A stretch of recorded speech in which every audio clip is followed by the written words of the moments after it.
आज हम जानेंगे भगवान बुद्ध और अंगुलीमाल की कहानी, जो हमें करुणा, क्षमा और परिवर्तन की शक्ति के बारे में एक महत्वपूर्ण सबक सिखाती है।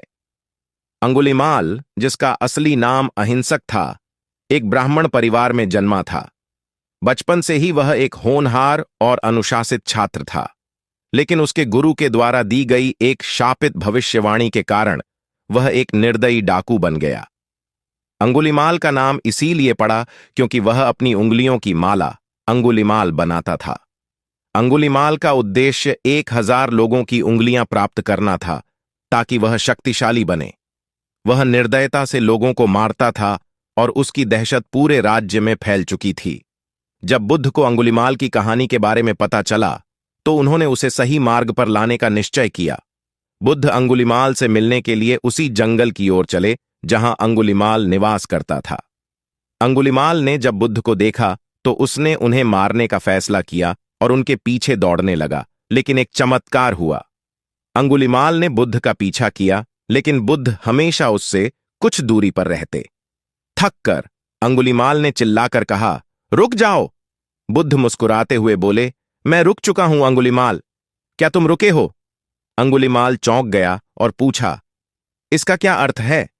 बुद्ध ने उत्तर दिया, मैं हिंसा, क्रूरता और नफरत से रुक चुका हूं, लेकिन तुम अभी भी इनसे जकड़े हुए हो। बुद्ध की बातों ने अंगुलीमाल के हृदय को छू लिया और उसने अपनी तलवार फेंक दी। उसने बुद्ध के चरणों में समर्पण कर दिया और उनके शिष्य बनने का निर्णय लिया।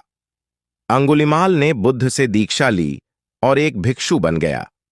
वह अपने पिछले कर्मों के लिए प्रायश्चित करने लगा और लोगों के बीच करुणा और शांति का संदेश फैलाने लगा। अंगुलीमाल ने सच्चाई की राह पकड़ ली और अंत में उसे निर्वाण की प्राप्ति हुई।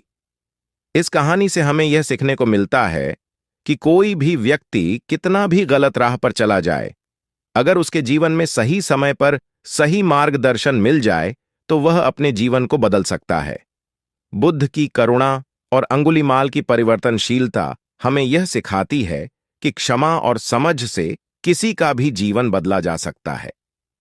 बुद्ध और अंगुलीमाल की यह कहानी हमें याद दिलाती है कि जीवन में कभी भी बदलाव लाया जा सकता है, बशर्ते हम सही मार्ग को अपनाएं और अपने भीतर करुणा और क्षमा का संचार करें।